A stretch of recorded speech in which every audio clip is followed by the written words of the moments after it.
अस्सलाम वालेकुम। The math corner के साथ मैं हूँ सफ़ीना।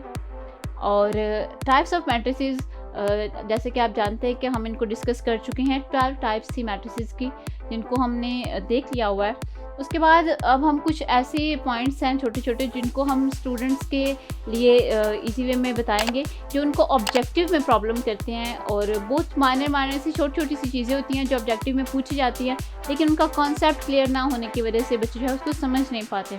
जैसे कि एक पॉइंट है कि कुछ मैट्रिसेस के ना आपस में रिलेशंस होते हैं, मीन्स आपस में इंटर रिलेटेड होते हैं वो, तो उनको देख लेते हैं। ये पॉइंट्स जो आपके पास ऑब्जेक्टिव के लिए काफ़ी ज़्यादा इंपॉर्टेंट है। जब हम स्क्वायर मैट्रिक्स की डेफिनेशन को देखते हैं तो स्क्वायर मैट्रिक्स की डेफिनेशन आगे नेक्स्ट डिटरमाइन करती है डायगोनल मैट्रिक्स की डेफिनेशन को। डायगोनल मैट्रिक्स की डेफिनेशन जो है वो हमारे स्केलर मैट्रिक्स को डिटरमाइन करती है, और स्केलर मैट्रिक्स हमारे पास आइडेंटिटी मैट्रिक्स को डिटरमाइन करते हैं। स्केलर मैट्रिक्स जो है आप जानते हैं, जैसे कि वो मैट्रिक्स जिनके अंदर number of rose number of columns जो हैं वो सेम होती हैं, वो स्क्वायर मैट्रिक्स होते हैं। अब डायगोनल मैट्रिक्स, ऐसा स्क्वायर मैट्रिक्स, जब भी हम इसकी डेफिनेशन करते हैं तो हम क्या कहते हैं, ऐसा square matrix. A square matrix is diagonal matrix. Next हम उसकी कंडीशन बताते हैं, इफ दिस इज। तो हमारे पास इसको फुलफिल होने के लिए इसकी कंडीशन ज़रूरी होती है कि स्क्वायर मैट्रिक्स ही होना चाहिए। फिर डायगोनल मैट्रिक्स की डेफिनेशन में हम देखते हैं कि डायगोनल की एंट्रीज में से एटलीस्ट वन एंट्री, एक से ज़्यादा भी हो सकती हैं, पूरे का पूरा डायगोनल भी इसमें आ सकता है, और एटलीस्ट वन भी हो सकती है, वो नॉन ज़ीरो होनी चाहिए, और बाकी एंट्रीज आपके पास ज़ीरो होनी चाहिए, नॉन डायगोनल एंट्रीज। उसके बाद जब हम स्केलर मैट्रिक्स पे आ जाते हैं तो स्केलर मैट्रिक्स की डेफिनेशन में जो फर्स्ट वर्ड हमें मिलता है वो मिलता है a diagonal matrix is called square matrix if. उसके बाद उसकी कंडीशन बताई जाती है, इफ दिस कि आपके पास जब भी स्केलर मैट्रिक्स की हम डेफिनेशन देखेंगे, लिखेंगे, याद करेंगे, ठीक है, जब भी इसकी बात होगी तो उसको हम डायगोनल मैट्रिक्स से स्टार्ट करेंगे। अब स्केलर मैट्रिक्स में हम क्या कहते हैं कि ऐसा डायगोनल मैट्रिक्स जिसके डायगोनल की तमाम एंट्रीज आपके पास क्या होनी चाहिए, सेम होनी चाहिए, वो आपके पास क्या बन जाता है, स्केलर मैट्रिक्स। अब आपके पास आइडेंटिटी मैट्रिक्स की बात की जाए तो आइडेंटिटी मैट्रिक्स जो है वो स्केलर मैट्रिक्स भी होता है, और आइडेंटिटी मैट्रिक्स जो है वो डायगोनल मैट्रिक्स भी होता है। अब हम, क्योंकि जब हम आइडेंटिटी मैट्रिक्स की डेफिनेशन पढ़ते हैं तो उसमें क्या लिखा जाता है, उसमें लिखा जाता है कि a diagonal matrix is identity matrix, ठीक है। A diagonal matrix is identity matrix की आइडेंटिटी मैट्रिक्स होने के लिए पहले उसको क्या होना चाहिए, डायगोनल मैट्रिक्स। उसके बाद हम कहते हैं कि हमारे पास उसकी सारी एंट्रीज जो हैं वो क्या होनी चाहिए, वन के इक्वल। तो अब स्केलर मैट्रिक्स में भी तो हम यही बात करते हैं कि आपके पास जो डायगोनल की एंट्रीज हैं, यानी आपके पास अगर ये डायगोनल है हमारे पास, तो ये जो एंट्रीज है ये नॉट इक्वल टू ज़ीरो होनी चाहिए, और डायगोनल आपका जो है वो क्या हो सकता है, नॉन डायगोनल एंट्रीज जो हैं वो आपके पास ज़ीरो हो सकती हैं। तो आइडेंटिटी मैट्रिक्स में हम क्या कहते हैं कि आपके पास अगर ये जो डायगोनल के एलिमेंट्स हैं, ठीक है, अगर ये सारे के सारे वन के इक्वल आ जाएं तो वो आपके पास आइडेंटिटी मैट्रिक्स बन जाता है।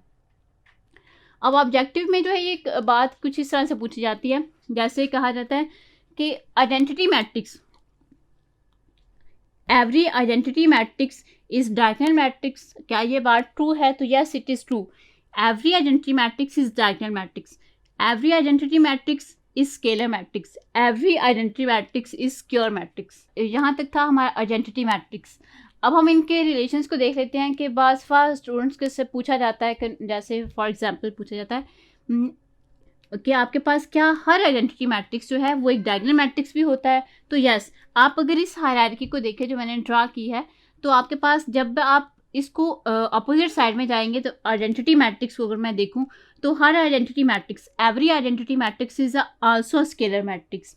Every identity matrix is also a diagonal matrix. Every identity matrix is also a square matrix.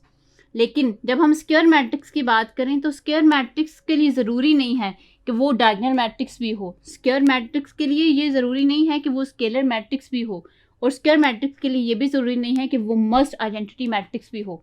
Means अगर आप इसको अपोजिट डायरेक्शन में लेके जाना चाहें तो ये चीज़ें एक दूसरे के लिए मस्ट हो जाएंगी। इसी तरह स्केलर मैट्रिक्स के लिए अगर आप इसको देखें तो हर स्केलर मैट्रिक्स जो है वो डायगोनल मैट्रिक्स भी होगा, हर स्केलर मैट्रिक्स जो है वो स्क्वायर मैट्रिक्स भी होगा।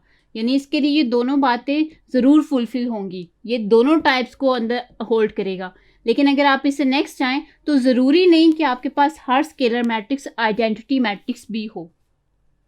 इसी तरह हम डायगोनल मैट्रिक्स की बात करें तो अगर आप इसको अपोजिट डायरेक्शन में लेके जाएं तो डायगोनल मैट्रिक्स के लिए मस्ट है कि वो स्क्वायर मैट्रिक्स हो, लेकिन डायगोनल मैट्रिक्स के लिए ये ज़रूरी नहीं है, मस्ट नहीं है कि वो स्केलर मैट्रिक्स भी हो, या फिर उसके लिए ये भी ज़रूरी नहीं है कि वो अपनी कंडीशंस को फुलफिल करने के लिए आइडेंटिटी मैट्रिक्स भी हो।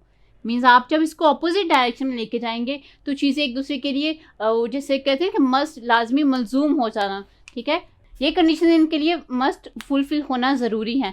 लेकिन अगर आप इस डायरेक्शन में आए तो ये कंडीशंस आप एक दूसरे के लिए बहुत नेसेसरी या फुलफिल होना ज़रूरी नहीं होती।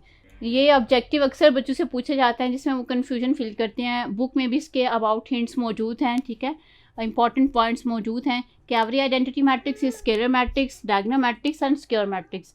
Every scalar matrix is also a diagonal matrix and square matrix. Every diagonal matrix is also a square matrix. इसको आपने बड़ी अच्छी तरह से ज़हन में याद रखना है, आपके लिए बहुत हेल्पफुल होगा। Thank you.